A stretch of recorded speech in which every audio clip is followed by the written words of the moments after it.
Hey now, it's Sharon. I'm back to share another idea on how to reform 12. If you're new to the channel, I'm a retired detective. I worked for 20 years for a southeastern city in the US, and I was also in the military. I'm sharing my experiences and my perspective in hopes of just showing you or allowing you to see a different perspective in policing that comes along with different ideas and things like that. So in order to reform 12, I figure we need to focus on the individual that comes into policing. Policing is a branch of government, and so we need to deal with the individuals to fix the whole system, if you will. And that is the perspective I'm coming from, dealing with the individual. And so I share my experience with whistleblowing twice and some of the things I went through. And last week when I talked about the spiritual disconnect, the spiritual health of an officer, I specifically talked about the spiritual disconnect that I went through. And I'm sure others, because when I think back to the conversations now, there was a spiritual disconnect. And when I talk about spiritual disconnect, I'm talking about my mind and my heart. My heart was telling me different things that I was thinking weren't right, but I was doing what my mind was telling me to do. And so I share that in hopes of maybe other people to question their spiritual health while policing. Policing and whistleblowing set the groundwork for me to look at my own heart. And I don't want to forget this part. Policing set the groundwork. Got to remember that. But this is the book, you guys. It's actually finished now. That is the title. My Middle Eastern Conflict, Looking Back at My Future. And you see the stick figure. This is me. And north, south, west, and east. And there goes the heart. It's just left, just east of my middle. There's a play on words, but I actually touch on what's going on right now in history and in the world. But this is back to policing and how it helped me look at my heart. No, I don't have a date on when it'll be out because I'm working on these two workbooks to go with it. This one you can see I gotta fix it. This one, a little work, but I want all of these to go out together. So that is my goal. And getting back to policing, and it helped me start working on the foundation of my heart and my mind and my heart connection. In the book, there's a heading or a title, My Middle Eastern Conflict, the 14-Inch Journey, because it's thought. Let me read it. Let me get my glasses. Hold on. It is thought there are 12 to 14 inches physically between the brain and the heart in the human body. The spiritual distance from my heart to my brain was a spiritual wilderness. And I'll just leave it at that. But I talk about that because there was a disconnect. Physically, it's only 12 to 14 inches. It's not far, maybe a foot, 2 inches, 3 inches. But spiritually, there was a disconnect. And I talk about that in my many other videos where I talk about blowing the whistle and how the Holy Spirit told me, you need to check your own heart and what's driving your motives and what you're listening to within your heart. So I started to look, and it was excessive pride. But guess what? Excessive pride undergirds policing, if you will. When you go through the academy, when you're on the street, you want to be the best of the best, and you train, and you want to be the wolf guarding, not the wolf, I'm sorry, the sheepdog guarding the sheep, and you want to win the battle. All of that falls under excessive pride because I have a belief system that there's an individual, there's a thing, there's a spirit higher than myself that I have to answer to. There's a spirit that I cling on to that is my strength. But policing, I started to put that to the side, put that on the shelf, let it cool off for a second. Sharon got this, type attitude. And I had all this book knowledge. I even wrote it down. I knew most of the criminal codes, which have gone out the window now. I had a master's, ABD, all but dissertation, still working on the dissertation. And my belief in Jesus, the Christ, the Messiah, my belief in the Almighty started to take a back seat to all the book knowledge. And I'm going to do this myself. I got this. And policing undergirded that. And so that's why the Holy Spirit was like, you need to take a look at your own heart. And so I would say 10 years into policing is when I started to look at my own heart. I didn't like what I saw. I share videos. I'll probably put a link to that in the description. And I talk about the physical heart and what was going on with my physical heart, as well as my spiritual heart. The disconnect again, linking my heart to my mind, policing, I thought, wouldn't allow me to do that. But when I took a step back, I started to look, and yeah, you can link your heart and your head while policing, because what was filling up my heart was a different set of ideas, a belief system that love undergirds all of my motives, and not anger, not this us versus them. Us versus them turned it out to be us versus me and me versus me. But the undergirding and the foundation in your heart has to be love.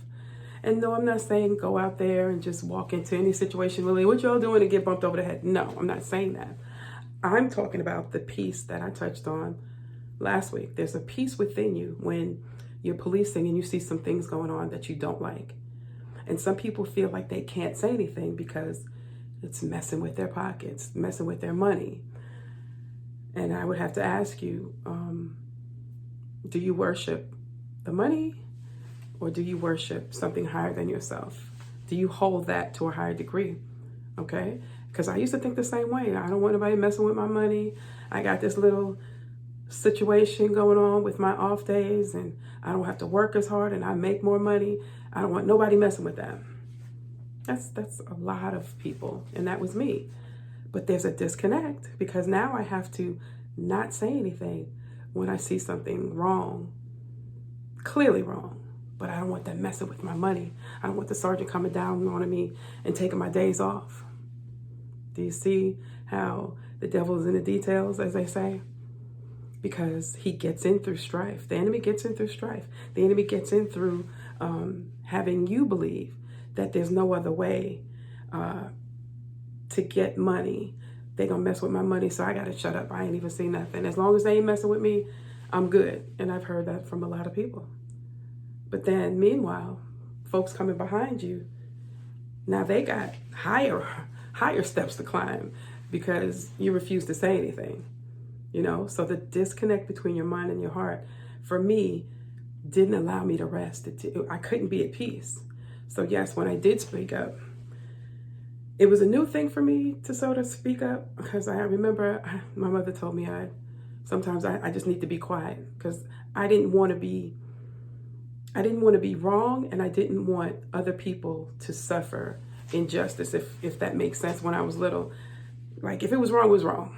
So me speaking up, you know, as I got older into my career, and when I think about it, each career that I've been in, I've had to say something where I saw it was wrong, and then I suffered to such a degree that it affected my money. Even with this whistleblowing the last 2 times in my policing career, it did affect my money, but God kept me. I remember one year my account was like, you only made such and such. How did you get through? And that was only the Lord Almighty. Had to have been, it wasn't me, because I wasn't working anywhere. I didn't make the money make me, you know, because now I have a connection to my heart and mind. And so speaking up, I gotta speak up for folks that can't, or don't feel like they can. I gotta speak up. I hold that to this day. No longer is there a disconnect. The 12 to 14 inches from here to there is connected. Now, is it a strong connection? I would say yes. I would say yes, because I'm looking at it. I'm looking at myself as done the way the Almighty created me. He finished me. And I'm going to say yes, even though there are pathways from here to here that might have a couple of deep potholes, you know. I'll just describe it at that. But there's a connection. And so when I go into work, when I work with these children, He's showing me, okay, I got to work on you with this. I got to work on you with that. And excuse me. And he brings my heart into it. Whereas as a police officer, I used to tamp that down. We don't need that. I got this. I got the book knowledge. I still have the book knowledge, but now I undergird it with my belief and in a higher power, my belief in love. That's what's going to push out darkness, as it says. I'm summarizing in the Bible. Darkness can't comprehend the light. Darkness can't comprehend or overwhelm the light, and the light is love.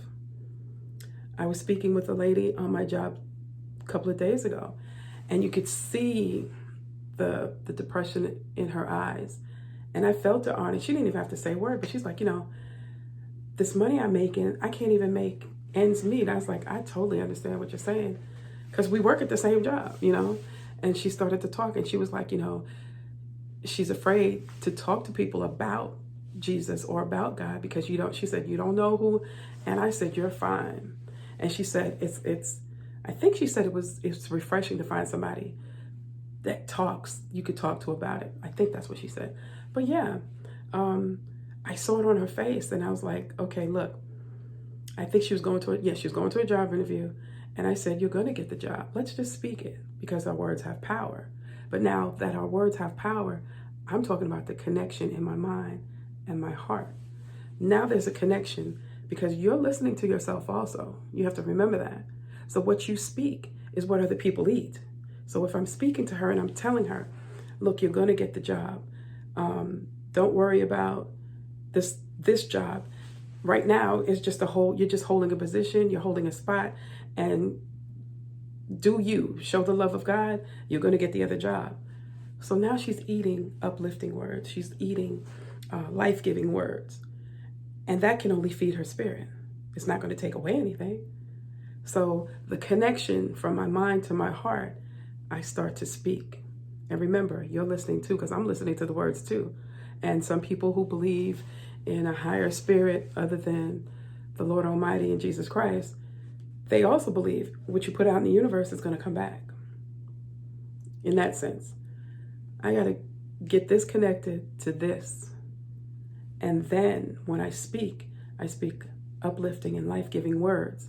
When I go to work, there's a light that I carry that comes into that position, and I'm bringing life-giving words. I'm bringing encouragement. I'm bringing uplifting. That's going to make the job better. So that's why my logo says redeemed, because if you're redeemed by Christ, wherever you go, you're essential. You're bringing something positive, like Joseph did with the Pharaoh. But I'm going in another direction. But yeah, I just want to share that little bit with you about your spiritual health as a police officer. Take a look at our online store. The link is in the description. The book, like I said, it's coming as a 3-piece, if you will. I'll get that to you soon. And always remember, you don't necessarily have to go through a thing to learn from it. Talk to you guys later. Bye.